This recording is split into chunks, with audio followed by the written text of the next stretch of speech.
Welcome, sleepy soul. I'm your storyteller tonight, here to help you drift into deep, peaceful sleep.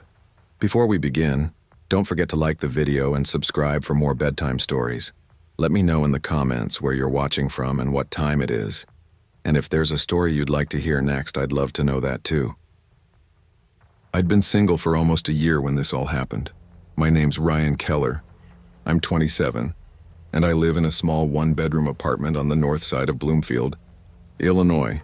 Not exactly a big town, but big enough that you don't know every face you see at the grocery store. I work as a mechanic at a local auto shop, and I usually keep to myself. After my last relationship ended, I told myself I was done dating for a while. But loneliness has a way of sneaking up on you, especially when every night ends the same. TV dinners, the hum of the fridge, and the distant noise of cars passing outside.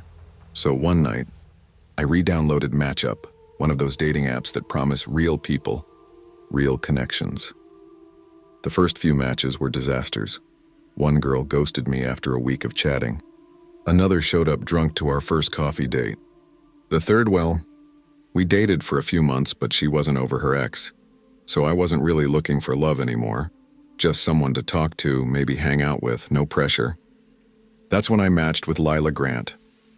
Her profile was simple. 2 pictures, one of her at some park wearing a red hoodie, and one selfie in what looked like a diner. Her bio said, "Not looking for anything serious. Just someone who gets it." That line, "just someone who gets it," stuck with me. She messaged me first. "Lila, you look chill." You always wear that leather jacket?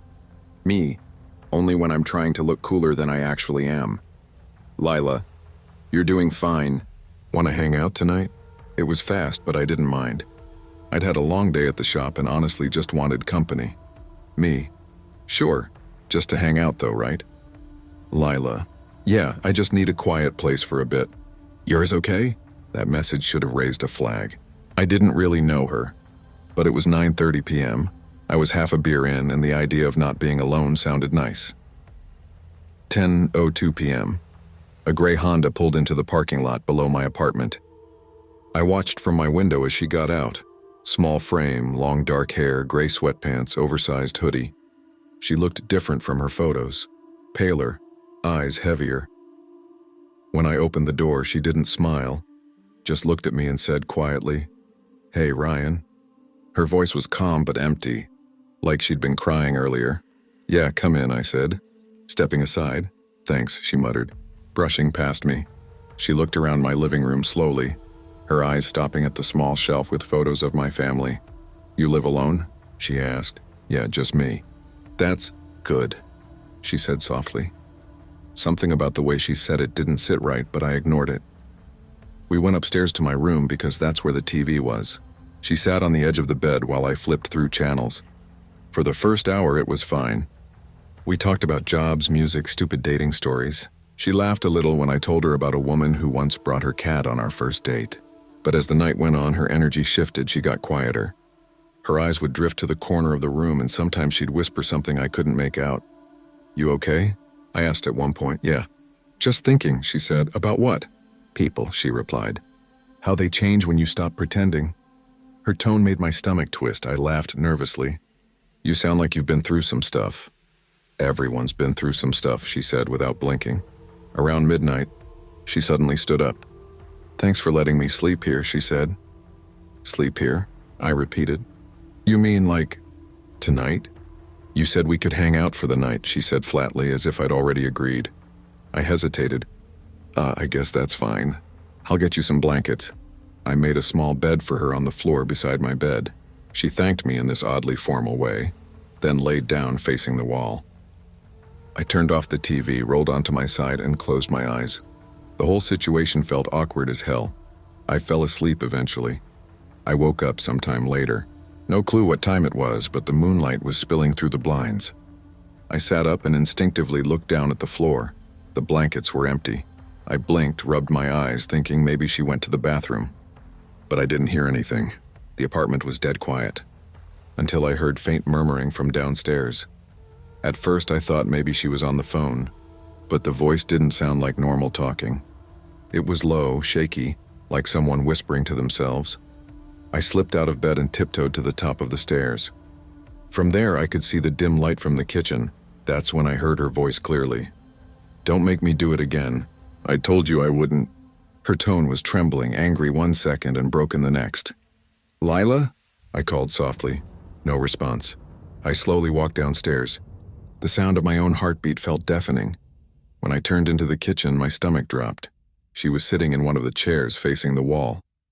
Her knees were drawn up to her chest and she was rocking slightly. Her hands were clenching the sleeves of her hoodie. "Lila?"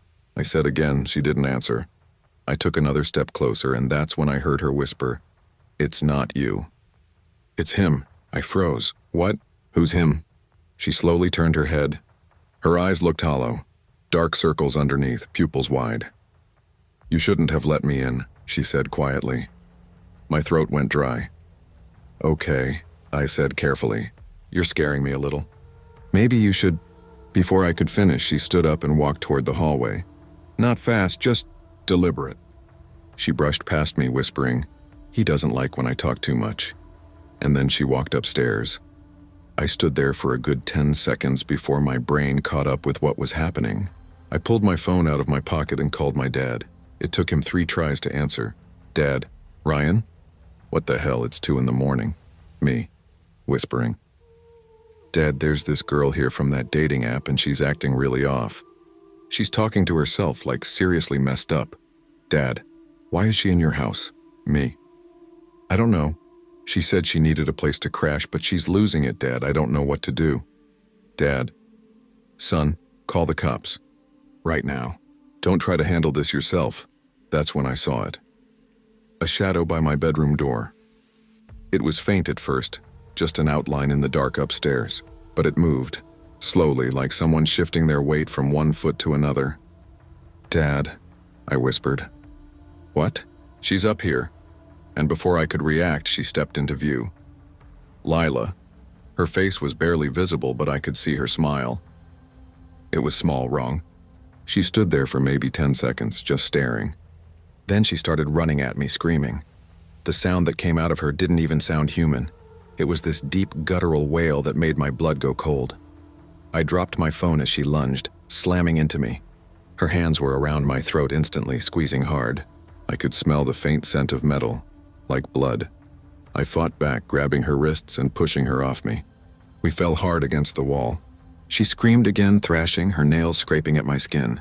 I managed to shove her to the floor and pin her down. "Stop," I shouted. "What the hell is wrong with you?" Her eyes rolled and she said in this trembling voice, "He told me you were the one." That's when I realized she wasn't just unstable, she was gone. I yelled into the phone for my dad to call 911. Within 10 minutes, 2 police cars pulled up outside. I met them in the hallway, shaking so bad I could barely talk. They found Lila sitting on the floor again, back in the same kitchen chair, whispering something over and over. They cuffed her and walked her out. One of the officers came back in and asked, "You said she's from a dating app?" "Yeah," I said, voice shaking. "You should probably stay off those for a while." He wasn't wrong. They told me later she'd been reported missing by her parents months ago.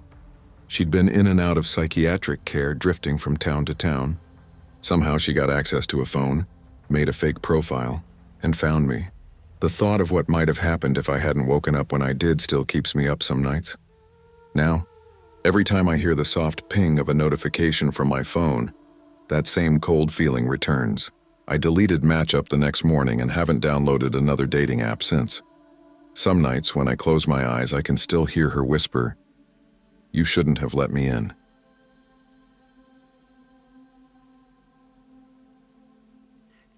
I matched with her on a Thursday night. It had been snowing all day, the kind of heavy snow that muffles everything outside. Traffic, voices, even time itself. I'd been single for most of my life, not because I didn't want to date, but because dating just never seemed to work for me. I'd been on a few apps before, Tinder, Hinge, Badoo, just for fun. I wasn't looking for anything serious. It was February 2014, dead of winter, and there wasn't much else to do except sit inside with my space heater and swipe through faces. That night, I matched with a girl named Lena. Her profile photo was simple, just her sitting in a cafe, hair falling over one eye, a half smile on her face. Not overdone like most. She looked normal. Real. She had one of those faces you could instantly imagine talking to over coffee. Her bio just said, "Not into games. Just want good vibes and someone to make me laugh." We started chatting around 8:30 p.m. Me. "Hey, looks like we're both stuck inside thanks to this blizzard." Lena. "Yeah, this weather's brutal. You holding up okay?" Me. "Trying to. Netflix and leftover pizza are my survival tools." Lena. "That's the dream right there. What are you watching?" It was easy. Smooth. She wasn't forcing jokes or being awkward. We just clicked. I'd been talking to a few other girls too, but the conversations were surface level. Boring. With Lena, it felt like I was talking to someone who actually wanted to talk. Around 10:15, I said, "Me. You ever meet up with people from this app?" Lena. "Not really you." Me. "A couple times. Mostly harmless experiences. You close by?" Lena. "Yeah, I'm like 10 minutes away near Brookdale." Brookdale. That was close, and maybe 2 neighborhoods over. Lena. "You seem chill. Want to hang out tonight? Just watch a movie or something?" Me. "You serious?" Lena. "Yeah, I'm not working tomorrow. Thought it'd be fun." I hesitated, staring at the message. It wasn't the first time someone from a dating app had suggested hanging out, but something about her tone, calm, direct, made it feel more believable. Me. "Sure, why not? You can come over. I've got beer, movies, heat." Lena. "Perfect. Send me your address." I typed it in and sent it. She replied with Lena. "Cool, be there soon." Then she went offline. No phone number. No profile picture other than that cafe one. No last name. Just offline. I figured maybe she was getting ready or lost signal, so I waited. I switched from Netflix to a basketball game rerun, checking the app every few minutes. Nothing. Still offline. By 11:30, I was yawning. I thought maybe she'd changed her mind, so I turned off the TV and went to bed.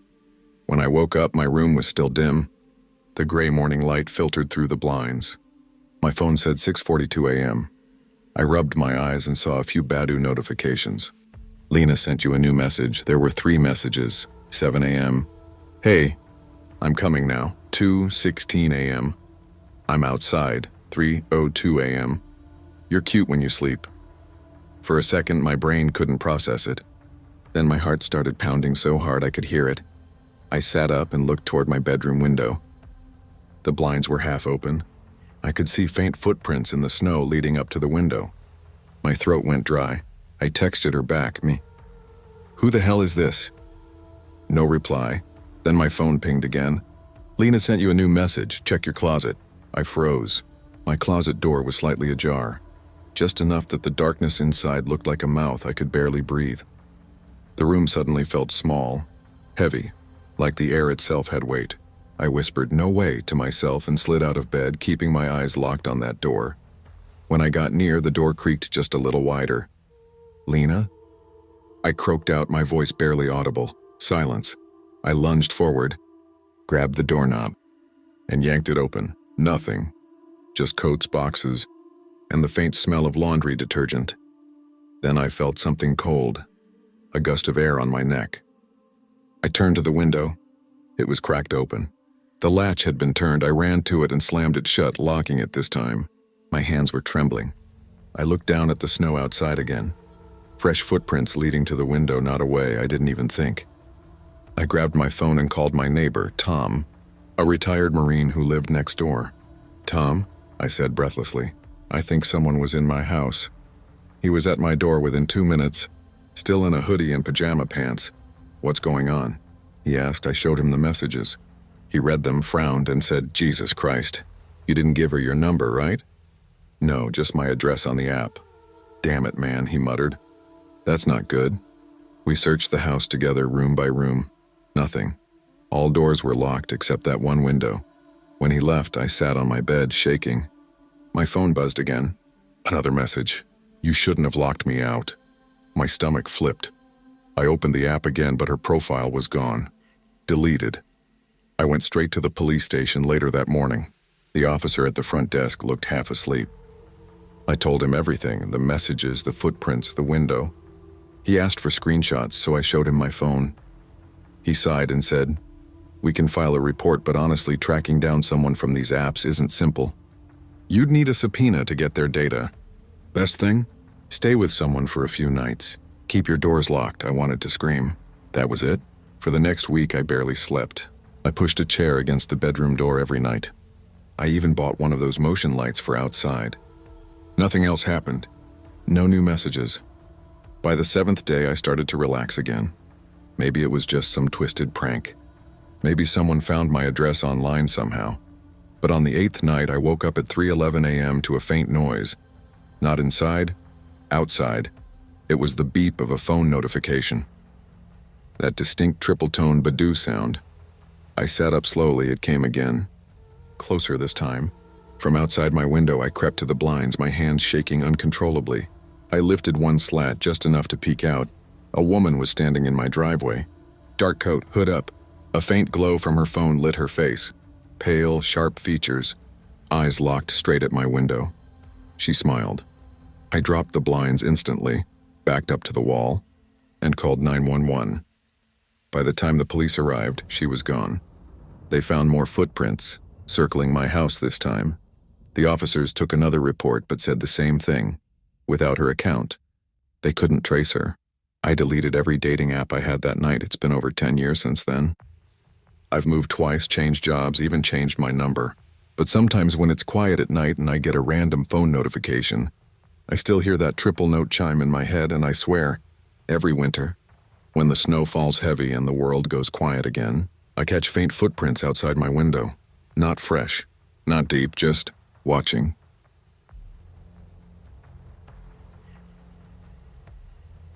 I wasn't planning on dating again, not so soon at least. After ending things with Jake, the guy I thought might have been the one, I promised myself a break. But you know how it goes. Silence gets heavy after a while. The evenings felt too long, my phone too quiet. I told myself I was just curious, not desperate. When I re-downloaded Tinder on a slow Thursday night, I remember staring at my reflection in the screen, half my face lit by the phone's glow, thinking, God, I'm really doing this again. I live in Columbus, Ohio, in a little townhouse I rent alone. I work as a project coordinator for a construction firm downtown. My weekdays are a blur of spreadsheets, phone calls, and bad coffee. My friends all have their own lives, husbands, kids, chaotic calendars. So I figured, what's the harm in swiping a little? That's how I matched with Ryan. Ryan's profile looked normal. Too normal, maybe. Clean-cut guy, late 20s, dark hair, a few photos of him hiking. One of him with a dog, another at some brewery. His bio said, sarcastic, employed, and taller than your ex.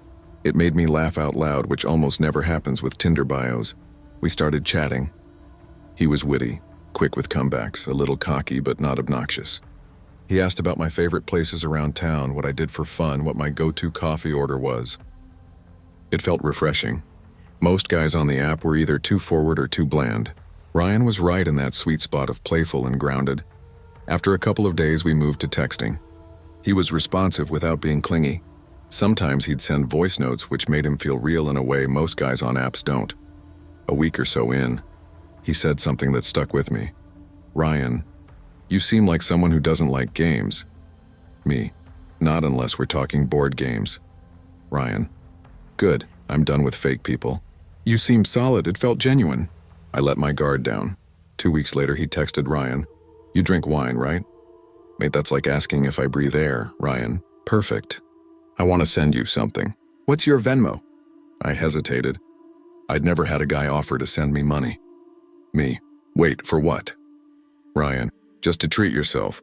A couple bottles of wine on me. Long week, I laughed it off, but he insisted. It wasn't a crazy amount, $40. He sent it right away.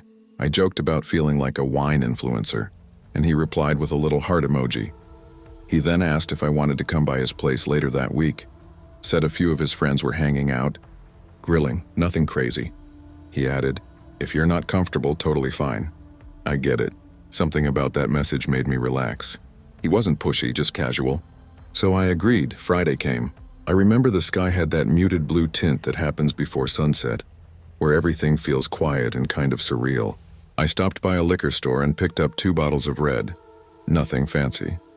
His house was in Westerville, a decent area. I pulled into the driveway around 7. His car was parked outside, lights on in the living room. He opened the door before I could knock. "Hey," he said, grinning. He looked the same as his pictures, maybe even better.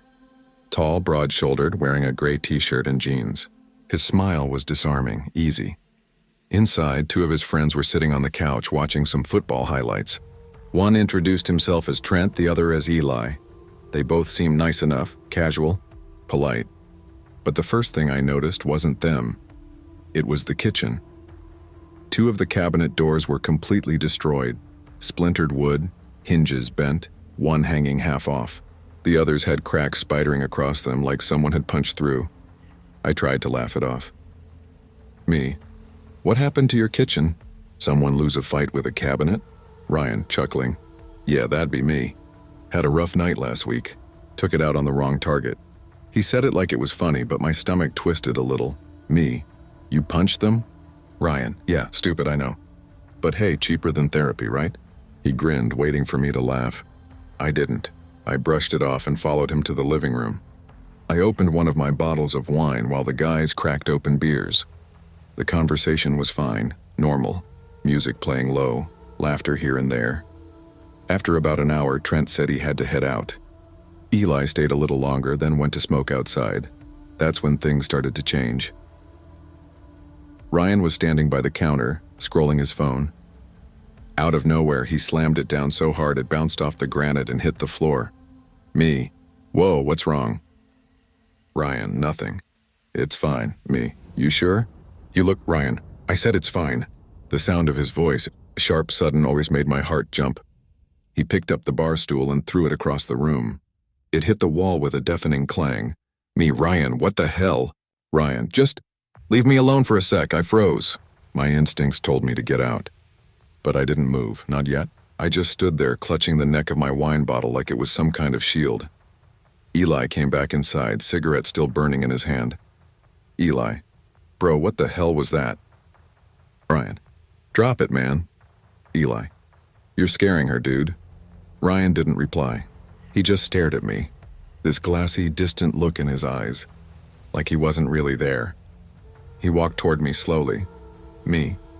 "Ryan, seriously, stop." Then, out of nowhere, he lunged forward and bit me, hard, on the thigh. I screamed and shoved him off, my leg stinging, my jeans torn. Me. "What the hell is wrong with you?" He looked dazed, like he didn't even register what he'd done. Then he did it again, lunged for my leg and bit down harder. That time I swung. I hit him square in the head with the wine bottle. Not enough to break it, but enough to make him stumble back. He fell against the wall, panting, wide-eyed. Ryan. "You hit me." Me. "You bit me." He stood there, breathing heavy, then suddenly laughed. This loud, unhinged laugh that echoed through the house. Ryan. "Oh my God. I'm such an idiot." He started pacing, muttering to himself. Then, without warning, he threw himself backward, literally hurled his body onto the floor outside the hallway. The thud made the walls shake. Eli. "Dude, stop." "What the..." Ryan. "I can't." "I can't stop." He punched the drywall, hard. His knuckles split open. Blood smeared on the pale paint. I stepped back, shaking. Me. "I need to go." Ryan. No, please, wait." His voice cracked. Suddenly he was crying, like full-on sobbing. He fell to his knees, holding his head. When "My dad's sick. I'm not okay. I didn't know what to do." Part of me wanted to bolt, but another part, and that stupid empathetic part, hesitated. Me. "You need help, Ryan, like professional help." Ryan. "Don't go. Please don't go." Eli stepped between us. Eli. "Man, she needs to leave. You're freaking her out." Ryan. "No, we're gonna go fishing, remember? I just want to talk." Just to talk, fishing. What the hell was he talking about? Me. "I think I'll pass on the fishing." Eli. No, it's fine," he said quickly, trying to de-escalate. "We'll all go. You can follow us." I nodded, grateful for any excuse to get to my car. Outside, the night air hit me like a shock. I could hear crickets, the hum of a distant lawnmower, the kind of calm that makes chaos feel even more surreal. Eli got into the driver's seat of Ryan's truck. I told them I'd follow behind. Ryan turned, eyes wild. Ryan, why aren't you riding with me? Me, I'll follow. I need to grab something from my car. Ryan, no, you're coming with me. Get in the truck. He stepped closer. Me, Ryan, stop. I'm not going anywhere with you. His expression hardened. Ryan, then go the hell home. He slammed my car door and stormed off. Eli looked mortified but didn't say anything. They drove off, disappearing around the corner. I sat there, trembling, trying to steady my breathing. I waited a couple minutes, then started my engine. That's when I saw him again. 3 blocks down, standing dead center in the road. Ryan. He was facing me, his chest heaving, eyes locked on my headlights, me whispering, "Oh my God." Before I could react, he sprinted straight at me, full speed, and slammed both hands onto my hood, dragging them across the metal with a horrible screeching sound. He ran to my side, yanking at the handle. Ryan, open the door. I just want to talk. I threw the car in reverse, tires screeching. He pounded the back window so hard I thought it might shatter. I shifted to drive and floored it. In the rear view, I saw him chasing after me and barefoot, his shirt half torn. I didn't stop until I hit the main road. The next morning, I woke up to a text from an unknown number. Eli. Hey, it's Eli. I'm so sorry about last night. I've never seen him like that before. Please don't call the cops, and he's not well. And a minute later, another text came in. Ryan, I heard I went psycho. I don't remember any of it. I'm sorry. Please don't hate me, my legs still hurt. The bruises from his teeth were dark purple, shaped like a jawline, I replied once. You're lucky I didn't shoot you. This was my number. Then I blocked him. It's been 6 months. Sometimes when I'm driving home late, I still check my mirrors. I don't even use dating apps anymore. Not because of what happened, or maybe exactly because of what happened. I just can't bring myself to trust that smiling face on a screen again. People say monsters aren't real. They are. They just text you first. I wasn't really looking for love that fall, just trying to feel like I still existed. After my breakup in late 2016, I'd spent almost a year pretending I didn't care, pretending I was fine. But the truth was, I was exhausted from being alone. I'd go to work, come home, cook for one, and scroll through my phone until my eyes burned. By October 2017, I was 21, living in a small rented duplex on the edge of Bloomfield, Indiana. One of those quiet towns that feels like it's stuck between being suburban and rural. Half the people still went to church every Sunday, and the other half drank at the same 2 bars on Main Street. I worked part-time at a coffee shop off the highway, and my days were so predictable I could measure time by which truckers came through the drive-thru. That's when I re-downloaded Tinder. Not because I wanted a relationship. Hell no. I just wanted to talk to someone who didn't already know me. Someone who didn't look at me with pity when I said my last relationship just didn't work out. That's when I matched with Caleb. His profile didn't scream creep or red flag, just normal pictures. Him fishing with a friend, laughing in a flannel. One of him with a golden retriever.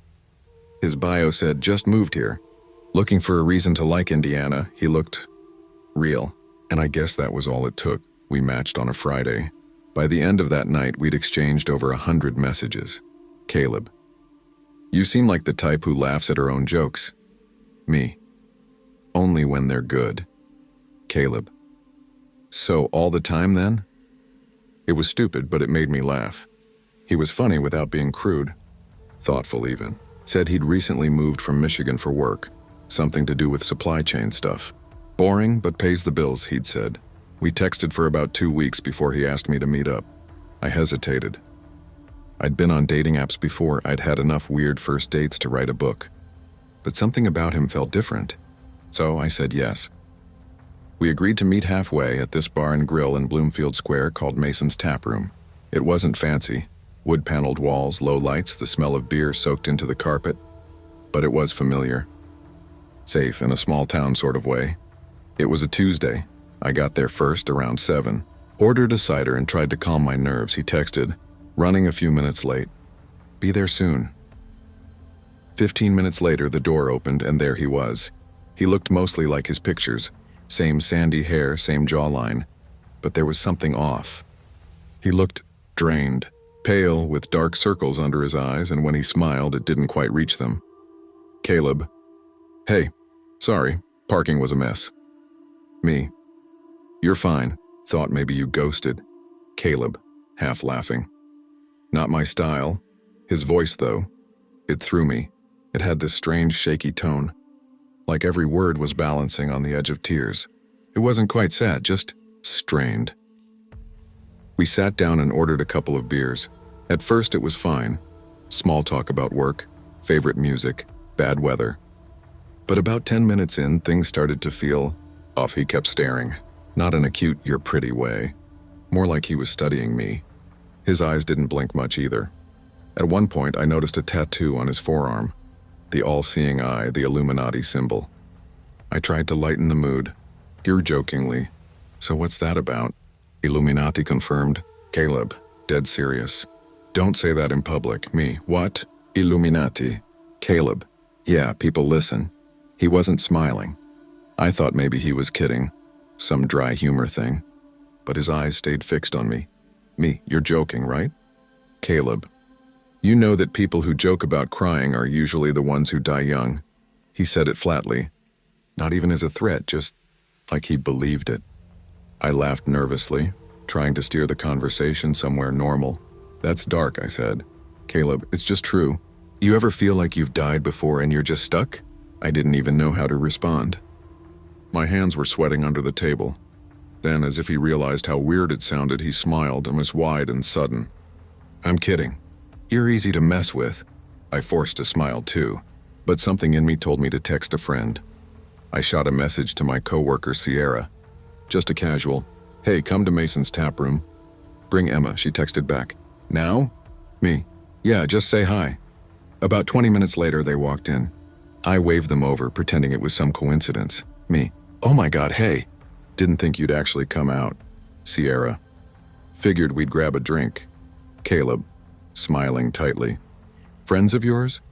Me. Yeah, just coworkers. The second I slid over to make room for them, Caleb's hand went to my knee. Not gently. He squeezed. Hard. I looked at him, silently telling him to stop, but he leaned in close and whispered, Caleb, you have beautiful kneecaps. I froze. I didn't even know how to respond. Sierra caught my expression and raised an eyebrow. Sierra, you good? Me, yeah. Just tired. When they ordered drinks, Caleb knocked back his beer like water. Then another. Then another. By the time Sierra and Emma decided to leave, maybe an hour later, he'd had 7 beers. On a Tuesday, I tried to close my tab. He stood right behind me while I signed the receipt, his breath hot on my neck.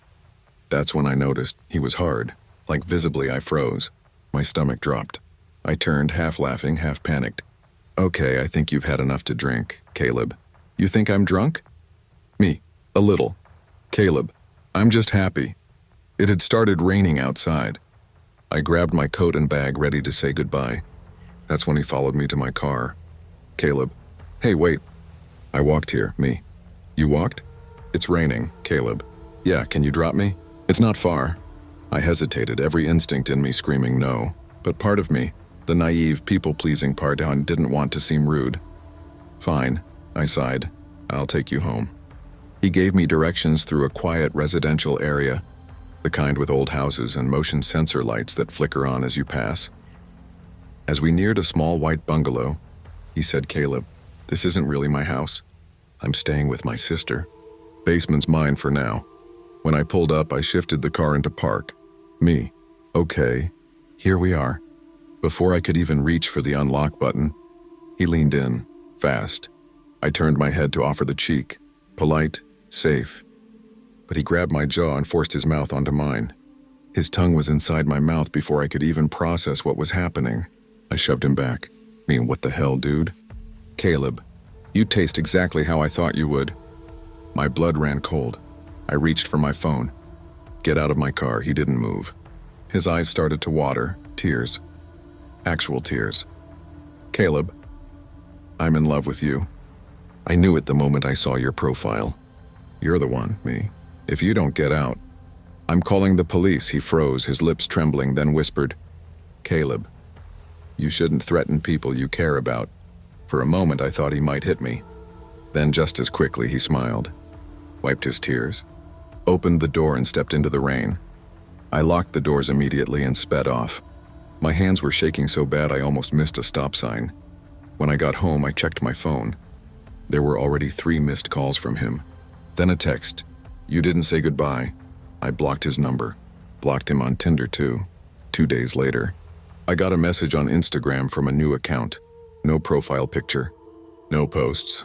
"You left your umbrella in my car?" I hadn't brought one. I deleted the message. A week passed. Nothing. I started to think maybe it was over, until one night as I was leaving the coffee shop after closing, I saw a car idling across the street. Old, dented, familiar. I couldn't see who was inside, but the headlights didn't move even after I got in my own car. I took a long way home that night. Checked my rearview mirror every few seconds. The car never followed, not that I could tell. When I finally got to my driveway, I noticed something on my porch, an umbrella, black, cheap, one I'd never seen before. I called Sierra, told her everything. She begged me to call the cops, but what could I even say? A guy from Tinder dropped off an umbrella? They wouldn't care. So I moved apartments 2 months later, changed my number, deleted all my dating apps. It's been years now. But every once in a while, I'll see someone on the sidewalk. Sandy hair, denim jacket, and my stomach knots up before my brain catches up. Sometimes I still wonder how he knew where I lived. And sometimes, when I leave my apartment in the morning, I'll notice faint, wet footprints on the steps, like someone had been standing there just long enough to make me remember.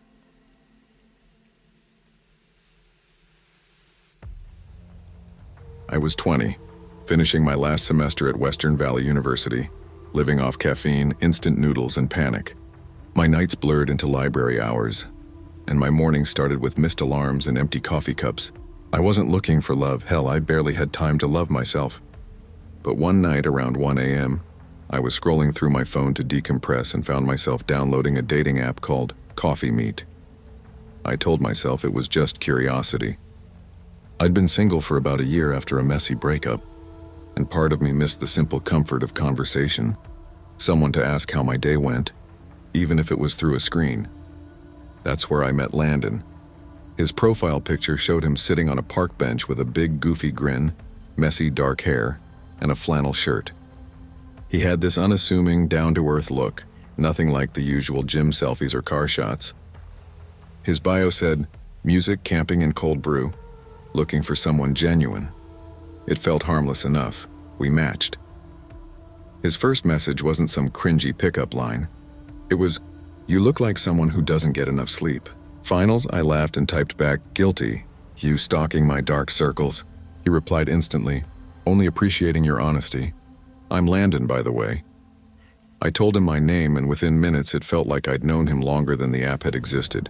We talked for maybe 2 days, just about normal things. Uni stress, my part-time job at a smoothie place, his work in tech, and how he was planning to move closer to the city soon. He seemed funny, intelligent, and surprisingly respectful. But the deeper into finals week I got, the more I realized I didn't have the bandwidth to keep texting. I wanted a clean slate, no distractions. So one night, before deleting the app, I messaged the few guys I'd been chatting with. I wrote something simple. "Hey, just wanted to let you know I'm deleting the app. I've got too much going on right now. Didn't want you to think I ghosted." When I sent it to Landon, he replied within seconds. "Totally get it. You seem cool, though. Mind if we keep in touch?" I hesitated. Then I thought, why not? He'd been decent. I gave him my Facebook. A week later, he added me. His first message was casual. "Hey, how's school treating you?" We chatted like old friends. He never flirted, never crossed any lines. He asked about my thesis, my gym routine, even the playlist I listened to when I studied. I figured he was just one of those guys who actually knew how to hold a conversation. Weeks passed, then months. By the time spring rolled around, he said, "We've been talking for a while now. You want to grab coffee sometime?" I didn't see the harm. I made sure to be clear, though. "Sure, but just as friends. I'm not really dating right now." He sent a thumbs-up emoji and said, "Yeah, no worries. Just coffee." We scheduled it for 3 weeks later, after my exams. But in those 3 weeks, something shifted. He started messaging me a lot. At first it was once or twice a day. Then it became 5 or 6 times, then 10. He'd say things like, "Can't wait for our date," and I'd remind him, "Not a date, just catching up, right?" He'd always reply, yeah, of course," with a winking emoji that didn't sit right with me. The night before exams, I decided to just make it clear. Hey, just checking, we're still on the same page, right? I noticed you keep calling it a date, but I just want to be upfront. It's just coffee as friends. Him, what the hell is that supposed to mean? Me, just that I'm not looking for anything romantic.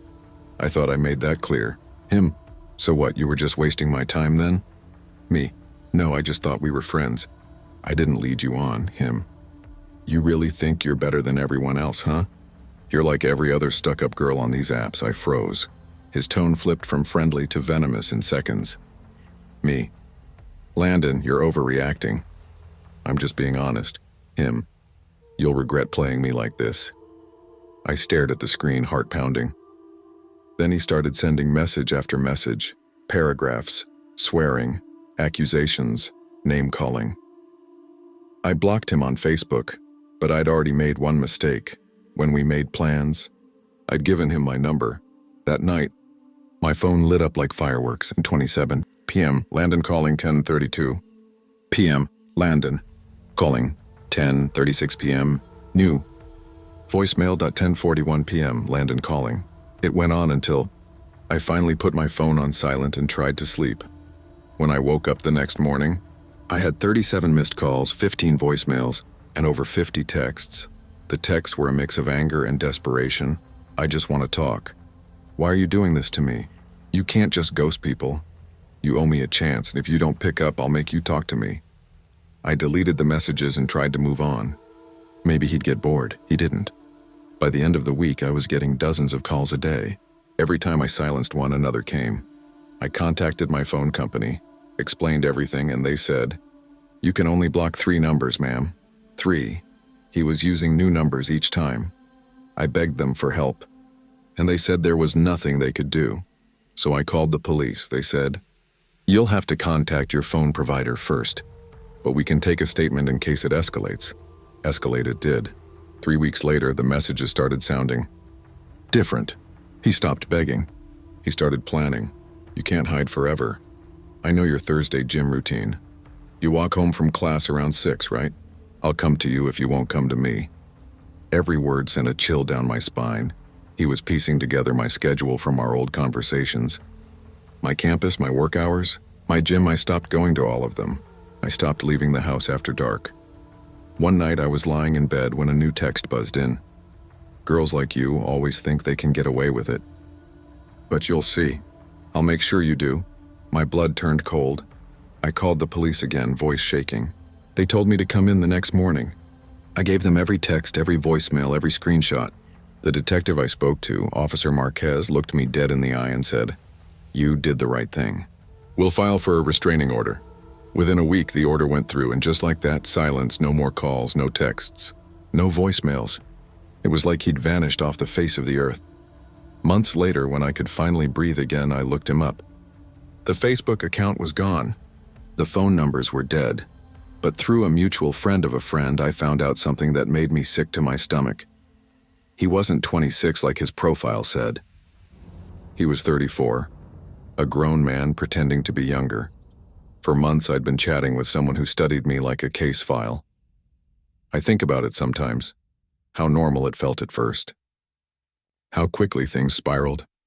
How easily someone can slip into your life through a screen.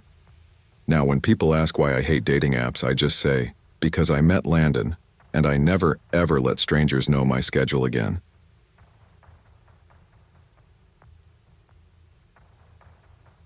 I'd only been in the States for about 2 months when the boredom finally got to me. I'd wake up every morning in my small one-bedroom apartment in Tacoma, scroll through my phone and end up watching reruns of 90 Day Fiancé while eating reheated takeout from the night before. I'd come here from Melbourne for a job transfer, temporary. At least that was the plan.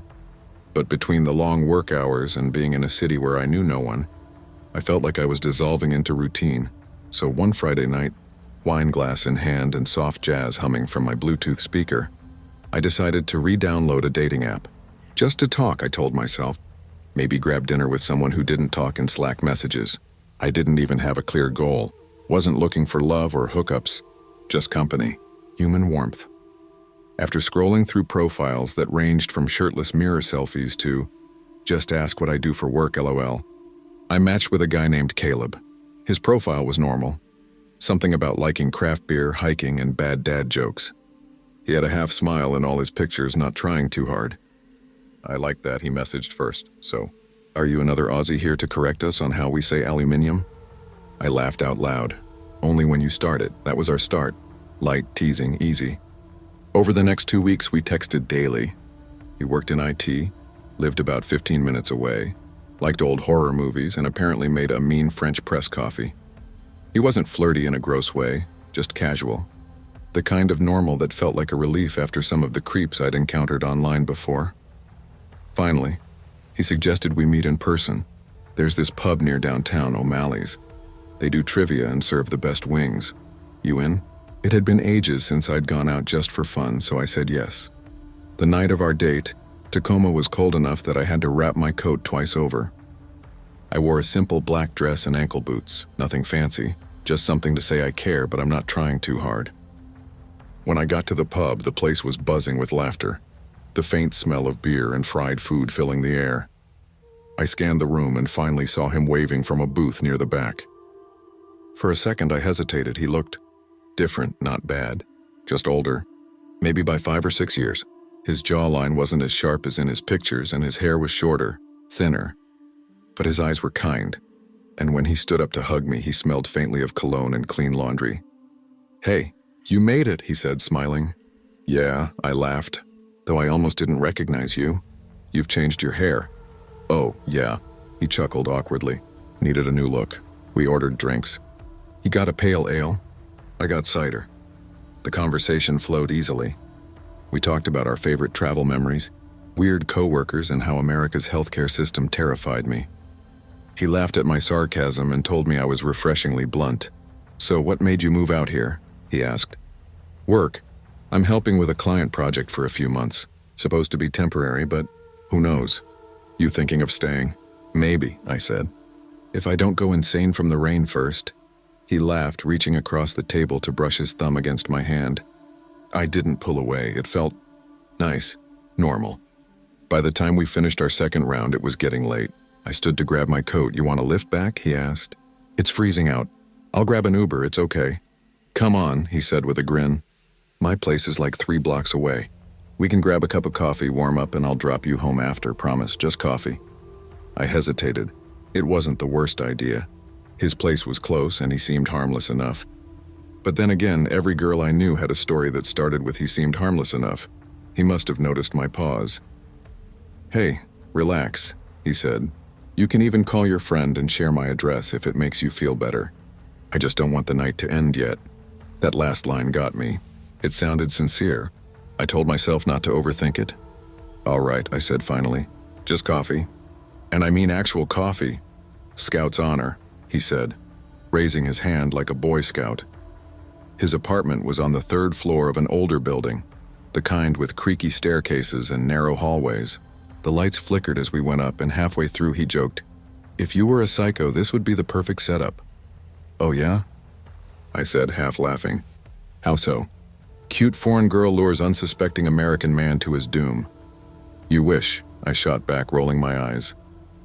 But his laugh sounded different. A bit too loud. I brushed it off his nerves.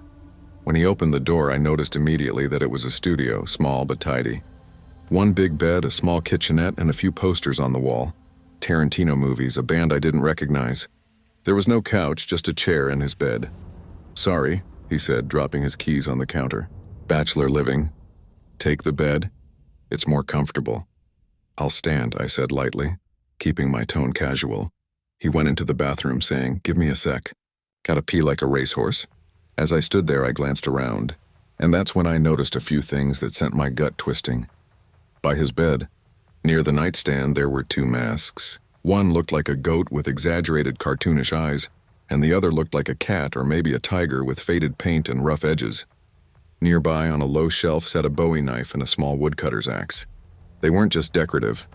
The metal of the knife gleamed under the lamplight, and the axe looked recently used, the edge slightly dull, wood grain darkened. Then my eyes landed on the bedside table. A pair of latex gloves.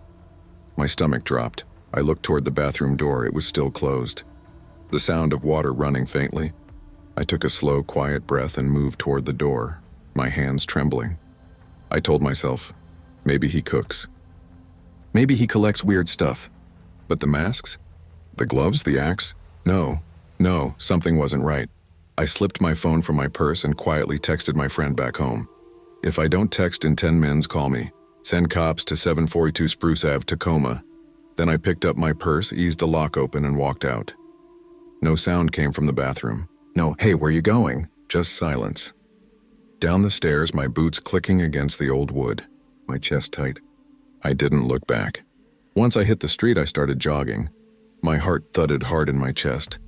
I got into the first rideshare I could find, barely catching my breath when the driver asked, "You okay, miss?" "Yeah," I lied, forcing a shaky smile. "Just needed some air." That night, I sat on my couch with all the lights on, sipping wine straight from the bottle, my mind replaying the scene. Those masks, the knife, the gloves. Every part of me wanted to believe I overreacted. The next morning, I opened the app to block him, but his profile was already gone. Either he deleted it or he blocked me first. For a moment, I stared at the blank screen where our chat had been. Then I deleted the app again. I've been on enough dates to know the line between weird and dangerous isn't always obvious until it's too late. And maybe I hurt his feelings. Maybe I misread everything. But when I think about that quiet studio, those objects, and how his tone shifted on the stairs, I know I made the right call. Because sometimes walking away is the smartest thing you'll ever do.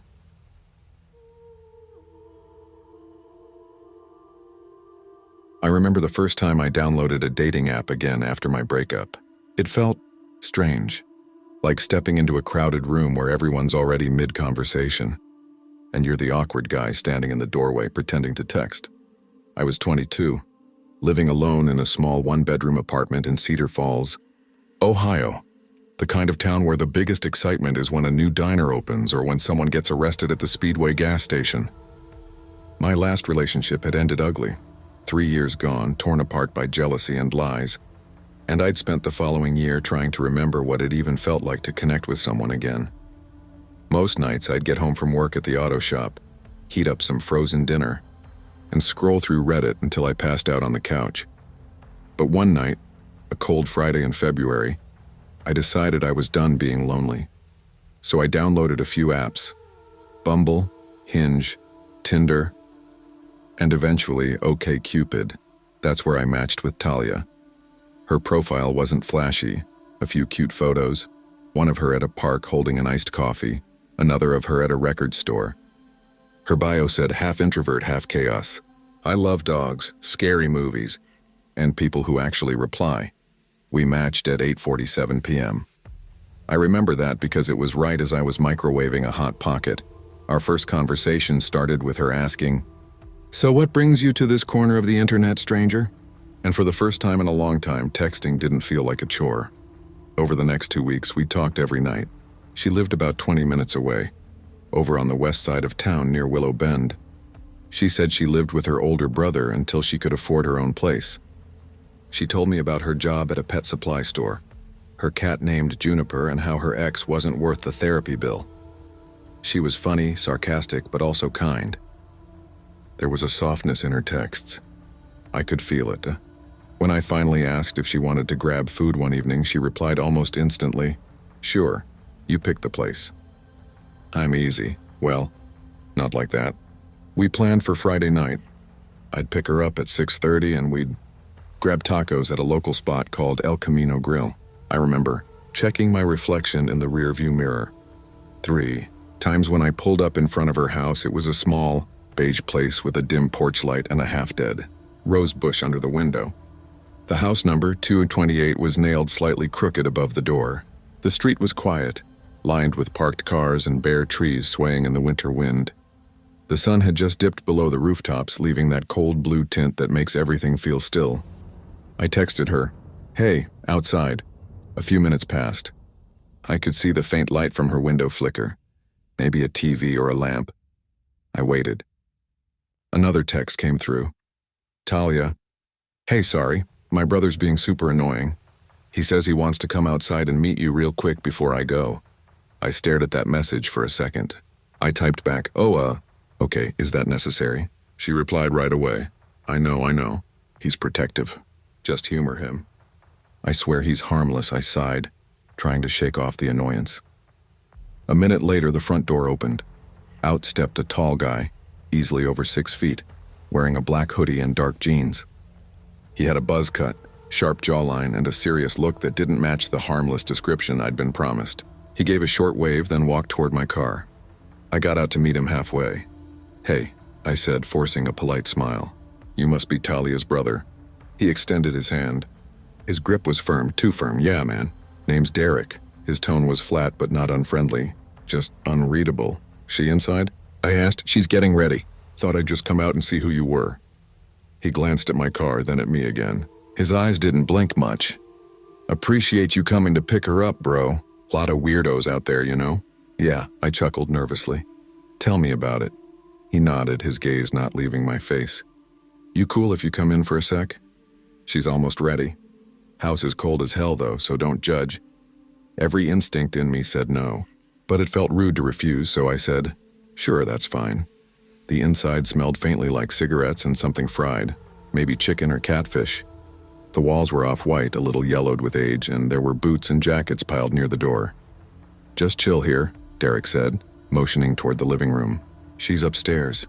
He started up the steps, his heavy boots creaking. The living room light was dim. There was an old couch facing a flickering TV screen showing static.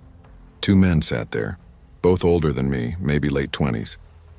One wore a flannel shirt and baseball cap, the other a black beanie pulled low. They both turned to look at me when I walked in. I gave an awkward nod. Hey. The one in the beanie didn't respond, just smirked a little. I shifted on my feet, trying to keep my composure. I could hear muffled voices upstairs, but I couldn't tell if it was Derek talking or someone else. Something about the air in that house felt wrong. I pulled out my phone and texted Talia. Hey, I'm inside. Your brother said you're upstairs? No response. Another minute passed. I cleared my throat and called up the stairs. Everything good up there? Derek's voice came back. Yeah, just give us a second, she can't find her purse. That's when I noticed something strange. There were no pictures anywhere in the house. Not a single framed photo. Not even one of Talia. The guy in the flannel leaned forward suddenly. You said you're picking up Talia? Yeah, I said, trying to sound casual. We're going to grab dinner. He smiled in a way that didn't reach his eyes. That's cool. You from around here? Cedar Falls. He nodded slowly. Nice area. Then he and the other guy exchanged a look. The kind people share when something's about to happen. I started backing toward the door. My heart was thudding in my chest now. Hey, tell Talia I'll just wait outside, I called up the stairs, forcing a laugh. No rush. Derek didn't answer. The 2 men stood up from the couch. That's when I heard it. A whisper from the stairwell. Grab him. I didn't think. I bolted. One of the guys lunged, grabbing the back of my jacket. I twisted free, yanking the handle on the front door and flinging it open so hard it slammed the wall. Cold air hit my face. I sprinted across the lawn toward my car as the sound of heavy footsteps pounded behind me. Someone shouted, "Stop him!" I fumbled for my keys and dropped them, cursed, picked them up, again dove into the driver's seat, slammed the lock button just as one of them reached the air. Door fist hit the window so hard the glass shuddered. Another kick landed near the back tire, turned the ignition and the engine, coughed, then roared to life. Come on, come on, come on, I muttered. I threw it in reverse and gunned it, skidding halfway onto the curb before tearing down the street. My chest felt like it was going to explode. In the rearview mirror, I saw them standing in the road, Derek and the 2 others, just staring. No Talia, no woman at all. I didn't stop driving until I reached the Speedway gas station on Main Street. I parked under the bright lights, shaking so bad I could barely hold my phone. I called 911. My voice cracked when I tried to explain what happened. The fake profile, the men in the house, the chase. The dispatcher told me to stay put and wait for a unit. 15 minutes later, 2 officers arrived. I gave them the address, told them everything. They took my statement, and one of them, Officer Ramirez, asked, "You sure about the name Talia? And you said the house was number 228 on Willow Bend?" "Yeah," I said. "You'll see the car marks out front." I barely got away. They exchanged a glance. Ramirez sighed. "That house has had reports before," he muttered. "Different people every time. They use fake accounts to lure folks, usually for robbery. Sometimes worse." The blood drained from my face. "Did you find her? The girl?" I asked. He shook his head. "We ran the name. No Talia listed at that address. No one by that description either. They went there that night. 3 men were arrested, one of them being Derek. The other 2 matched what I'd seen. A 4th suspect got away, and of course, the OkCupid account vanished within an hour of the incident. I didn't sleep for 2 nights after that. Every sound outside my apartment made me flinch. When I finally checked the app again, I realized how easy it was for someone to build a fake identity. A few stolen photos, some fake charm, and a story that makes sense just long enough. For weeks, I kept replaying it. What if I'd parked farther down the street? What if I hadn't noticed their eyes? What if I'd hesitated another second at that door? Sometimes I still think about that house, about the 4th man who got away, and every time I drive through the west side, I swear I still see that dim porch light glowing at 228, like it's waiting for someone new to pull up. The next lonely guy just looking for a date, just looking for someone to talk to, just like I was.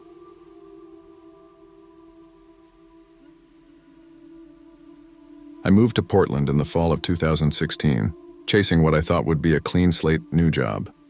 New city, new everything.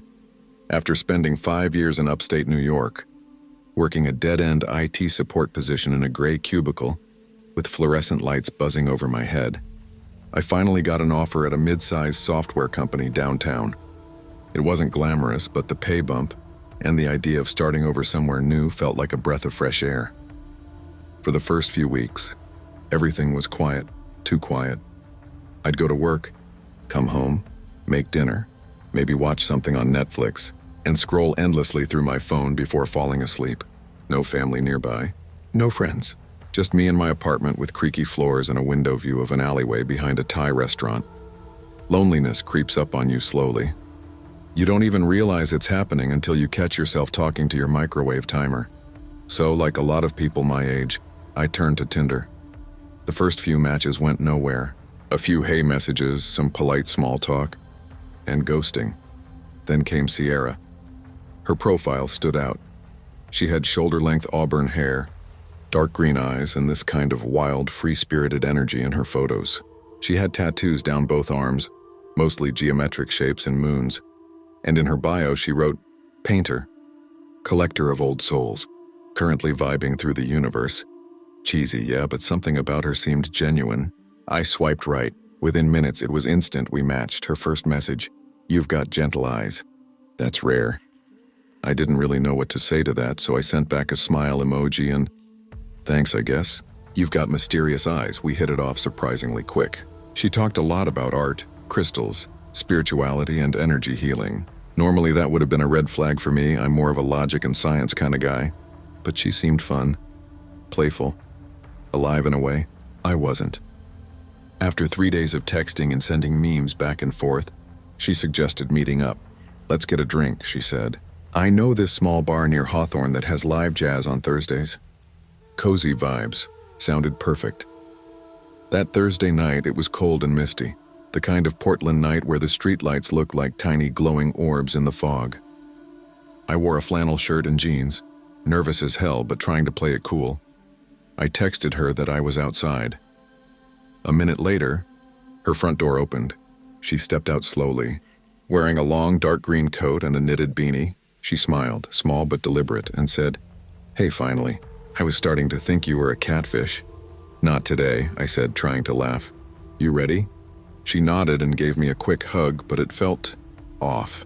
Her hands lingered on my back longer than a normal first hug.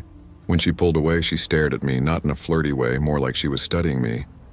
Her eyes darted around my face like she was memorizing it. Then, instead of walking around the front of my car to the passenger seat, she stayed behind me when I opened the driver's door. I turned, confused. You getting in?" She blinked, then smiled faintly. "Oh, yeah, I was just feeling your energy first." I laughed awkwardly. "Okay, well, my energy says hop in. It's cold." She giggled and walked around to the other side, sliding in quietly.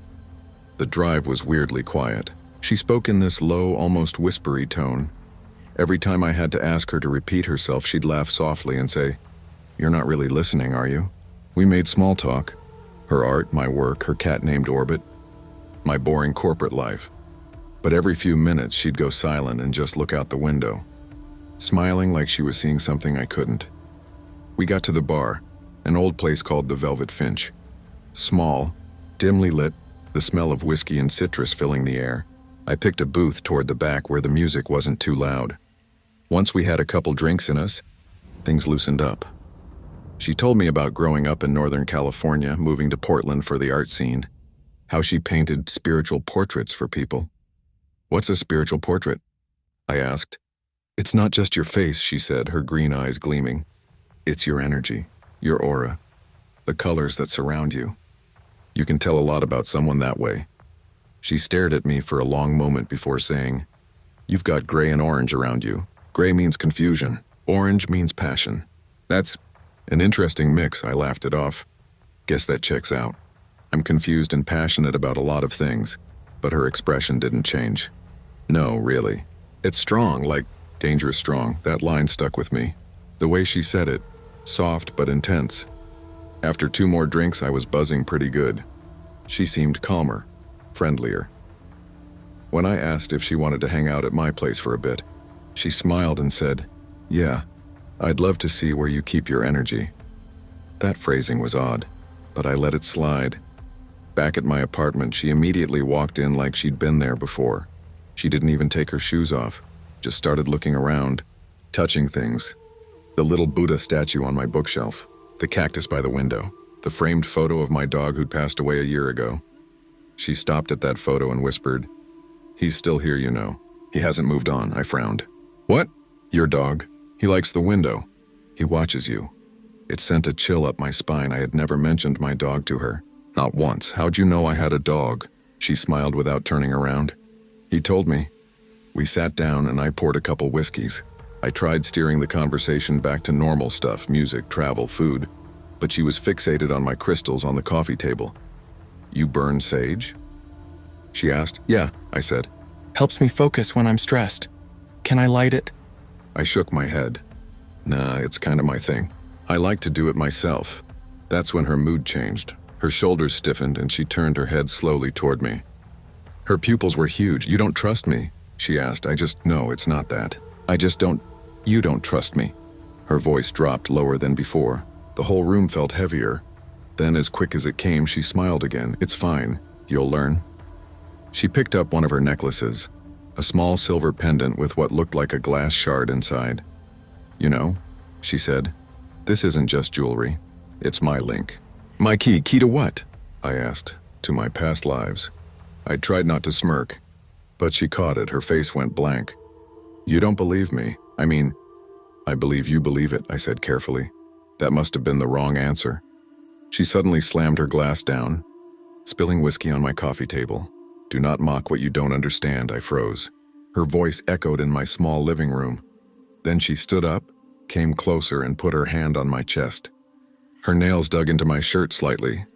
"I've seen men like you before," she said quietly. "Always laughing, always skeptical. You hide your fear behind jokes, but I see through that." "Okay," I said, standing up slowly. "I think maybe we should call it a night." But she didn't move. Instead, she leaned in so close I could smell the whiskey on her breath. "I'm a seer. My ancestors spoke through fire. If you disrespect them, they'll find you. You hear?" I didn't answer. I just backed away. She reached for the whiskey glass, dipped her finger in it, and drew a cross on my cheek. "Now you're marked." My heart was pounding. "Sierra, stop. You're drunk." "No," she said, almost whispering. "I'm awake." She started pacing around my living room, muttering things I couldn't understand. Something that sounded like old words, maybe another language. Her voice kept rising and falling like she was chanting. Then abruptly she dropped to her knees and started crawling around the coffee table, whispering, "Where's the cat? I know you have one. He hides when I'm here. I don't... What the hell are you doing? She looked up at me, her eyes wide, and hissed. I stood there frozen. Part of me wanted to laugh out of sheer disbelief, but the fear creeping in my gut wouldn't let me. She stood up again and said, "You need to release them. The spirits in your home. You're keeping them trapped." I didn't respond. I just grabbed her coat from the chair and handed it to her. "I think you should go." "You're rejecting me," she said flatly. "I'm just saying, maybe another night, when you're more yourself." "I am myself." She walked toward the door but stopped halfway. Her voice turned cold. "You'll regret mocking me. You'll see things. You'll feel them." Then she left, slamming the door so hard my picture frames rattled. 10 minutes later, there was pounding on my door. "Give me my phone," she screamed. I looked at the counter. Her phone was sitting there. I took a deep breath, unlocked the door just enough to hand it to her. But she shoved hard. Trying to push past me, I blocked her with my arm. "You don't tell me no," she shrieked. "Sierra, stop!" She froze, her face inches from mine, and whispered, "You'll see. You'll hear the whispers at night." Then she snatched her phone and walked away, mumbling to herself down the hall. I stood there for a long time, heart still pounding, before locking every bolt and chain on my door. That night, I barely slept. I kept hearing noises. Soft taps on the window, faint creaks in the hallway outside. Once I swore I heard someone whisper my name from the living room, but when I turned on the lights, nothing. Over the next few days, I saw shadows where there shouldn't be any. Things would move slightly. A candle out of place, a book open when I was sure I'd closed it. I kept telling myself it was just anxiety, or maybe leftover adrenaline from that night. Still, every time I walked past that spot where she drew the cross on my cheek, I swear the air felt colder.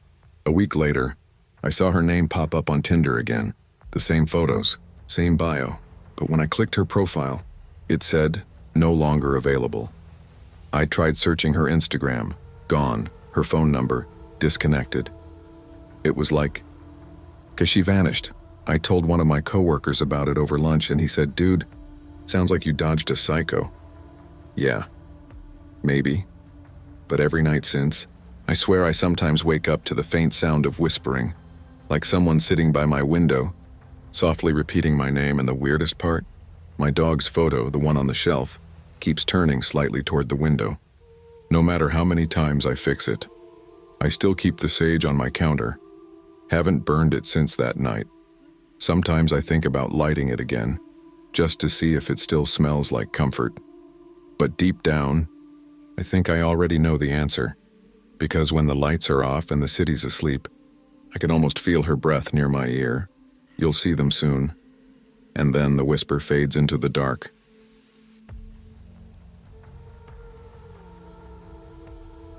I never thought something as harmless as a dating app could almost get me killed.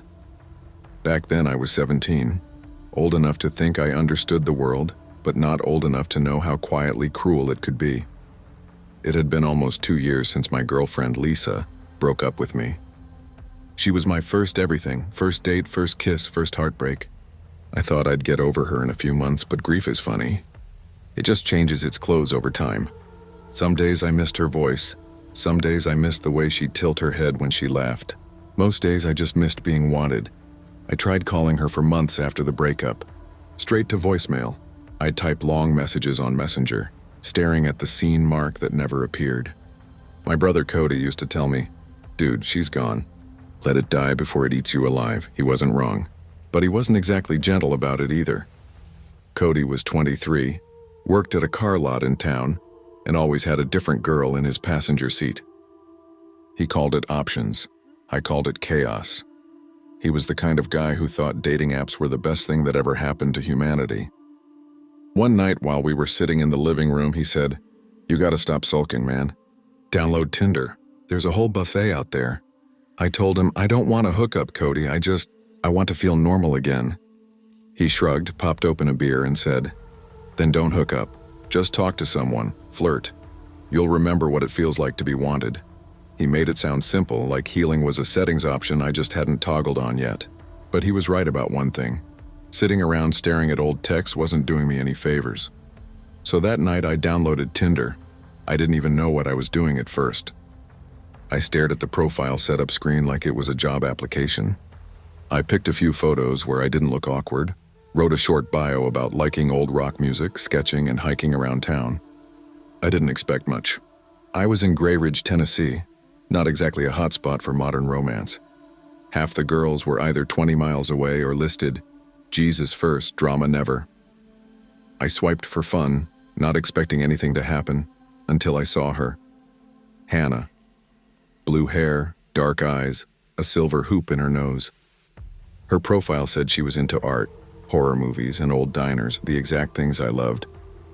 I stared at her photos for too long, second-guessing if she was real. She didn't look like the girls in Gray Ridge. She looked cooler. I swiped right a second later. It's a match. I swear my heart actually jumped. For the first time in months, I felt something other than loneliness. I sent the first message. Hey, I didn't expect anyone around here to actually like the Misfits, she replied almost instantly. Well, I didn't expect anyone around here to even know who they are. We talked for hours that night. She said she'd moved to Gray Ridge recently to live with her aunt. She mentioned going to Westbrook High, my high school. I was confused. You went to Westbrook? I typed. When? Last year. I was quiet. Sat in the back of Ms. Kemp's class. You probably didn't notice me, that made sense. I wasn't the most observant guy back then, she said. You seem sweet. Want to hang out sometime? I didn't even hesitate. Yeah, sure. When? Tomorrow night. There's an old park off Miller Creek Road, not far from where the bus depot used to be. Meet me there at 9? That part gave me pause. The park she mentioned, Fairview Park, had been mostly abandoned since the floods 2 summers back. Overgrown, quiet, no lights except the one flickering by the old tennis courts. I'd passed it 100 times. Still, she sounded excited and I didn't want to seem weird. Sounds good, I said. I'll be there. The next day, I couldn't focus on anything. Not work, not food, not even my mom asking if I'd taken out the trash. It felt like my first real step out of the grave I'd buried myself in after Lisa. Around 8, I told Cody I was going to hang out with someone. He whistled, smirking. Already? Damn, Tinder works fast. Just be careful, okay? I'm fine, I said. He pointed his beer at me. For real? Don't meet anyone sketchy. If she asks you to come to some random place, it's fine. It's a park. Chill. I laughed it off. That's the last time I remember laughing that night. By 8:55 p.m., I was standing under the flickering light at Fairview Park. It was quieter than I expected, the kind of quiet where you can hear your own pulse. The air smelled like wet grass and old wood. My phone said 9:03. I texted her, "Hey, I'm here." No reply. Mine 10. Nothing. I called. Straight to voicemail. At 9:25, I started pacing. My breath came out in white clouds. Figures, I muttered. Catfish. I was about to leave when headlights cut across the park. A dark sedan rolled up. Old but polished, like something from the 2000s. The driver's window rolled down, and a man leaned out. He was in his late 30s, maybe 40s. Thick beard. Baseball cap, calm voice. You Dylan? He asked. I froze. Yeah, who are you? He smiled. Name's Rick, Hannah's dad. I felt my guard drop a little. Oh, she, didn't tell me you'd be here. He laughed softly.